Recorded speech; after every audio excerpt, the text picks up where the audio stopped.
کہانی کا مرکز گلاب گنج قصبے پر ہے، جہاں ایک افین کی فیکٹری ہے جہاں پیداوار کا ایک اہم حصہ حکومت کو فراہم کیا جاتا ہے۔ گانچی یعنی مرحوم ستیش کوشک مقامی mafia leader Mishra superintendent of police کے ساتھ مل کر افین کے غیر قانونی تجارت پر قائم ایک سلطنت قائم کر چکا ہے۔ اپنے ساتھیوں میں نبید نے گانچی کے ساتھ تعلقات منقطع کر لیے ہیں، جس نے قریبی قصبے شیرپور میں ایک غریب ڈومین قائم کر لیا ہے۔ ارجن ورما یعنی دولکر عثمان کی آمد پر منشیات کے محکمے کا ایک عصیدہ افسر جسے گلاب گنج منتقل کر دیا گیا ہے، وہ دونوں حریف دڑوں کے افین کے غیر قانونی کاروبار کا براہ راست گواہ ہے۔ اس کے ساتھ ساتھ ایک اور داستانی داغا ٹیپو یعنی راج کمار راؤ کی کہانی کی پیروی کرتا ہے، جو ایک ہنرمند ٹو ویلر مکینک ہے۔ ٹیپو کے والد کبھی گانچی گینگ کا حصہ تھے اور انہوں نے سینئر گانچی کے تسلط کو بڑھانے میں اہم کردار ادا کیا۔ دو مرغیوں کے ہاتھوں اپنے والد کے قتل کے بعد ٹیپو ناداستہ طور پر گانچی کے گینگ میں شامل ہو جاتا ہے، جب وہ حملہ آوروں کی جان لے کر جوابی کارروائی کرتا ہے۔ اس سیریز کا سب سے دلکش پہلو اس کے نرالا کرداروں میں ہے، جو بغیر کسی رکاوٹ کے پلاٹ اور مقامی پس منظر کے ساتھ جڑے ہوئے ہیں۔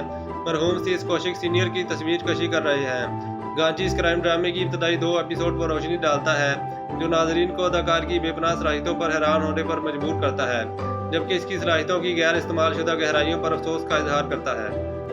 راج کمار راؤ ٹیپو کے طور پر چمکتا ہے، مہارت کے ساتھ ایک سادہ لوگ کو مجسم کرتا ہے جو ایک بھینس بننے کے دہانے پر منڈلاتا ہے۔ اس کے مرغی دوست بنٹی اور اس کے اسسٹنٹ مکینک مارکٹ کے ساتھ اس کی بات چیت سیریز کے اندر نمایاں ہے۔ دولکر عثمان ایک ہندی سیریز میں اپنا آغاز کر رہے ہیں۔ یہ ایک ایسی کارکردگی پیش کرتے ہیں جو فطری اور آسان اداکاری کی نصابی کتاب کی مثال کے طور پر کام کرتی ہے۔ آدرش گورو، جو دی وائٹ ٹائیگر میں اپنے شاندار کردار کے ساتھ جانے جاتے ہیں، یہ ایک بار پھر دیر پا تاثر چھوڑتے ہیں۔ سیریز کے آخری لمحات میں ان کی تصویر کشی کسی ماسٹر کلاس سے کم نہیں ہے۔ گلشن دیوا وقفے سے کنٹریکٹ قاتل آتما رام کے طور پر ظاہر ہوتا ہے، جو واقعی خطرناک موجودگی کو جنم دیتا ہے۔ ٹی جے بانو چندر لیکھا مقامی اسکول ٹیچر اور ٹیپو کی محبت کی تصویر کشی کرتے ہوئے ایک بہتر کارکردگی پیش کرتے ہیں۔ اس سیریز میں بچوں کے ایک گروپ کو بھی دکھایا گیا ہے جو کیمرے کے سامنے آسانی کا مظاہرہ کرتے ہیں اور ان پر رکھی گئی توقعات کو پورا کرتے ہیں۔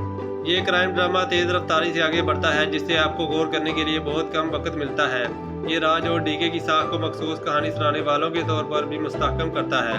سیریز کے کچھ موڑ پر ناظرین اپنے آپ کو اس شاندار موڑ کو یاد کرتے ہوئے پائیں گے جو راجیو رائے کی مہرا میں وقفے سے ٹھیک پہلے سامنے آیا تھا۔ کسی نہ کسی طرح یہ دونوں اسٹریمنگ سامعین کی نبض کو اندازہ لگانے میں ماہر ہو گئے ہیں۔ اگرچہ گنز اینڈ روز ایک شاہکار ہونے سے کم ہے، لیکن اسکرین پلے کے کچھ حصے مصنفین کے ذریعے سہولت کے استعمال کی طرف اشارہ کرتے ہیں۔ اس کے باوجود یہ بلا شبہ اعلیٰ معیار کی تفریح فراہم کرتا ہے۔ نئی آنے والی فلمیں، ٹریلرز اور ویب سیریز کی کہانی جاننے کے لیے ہمارے چینل کو سبسکرائب کر لیں۔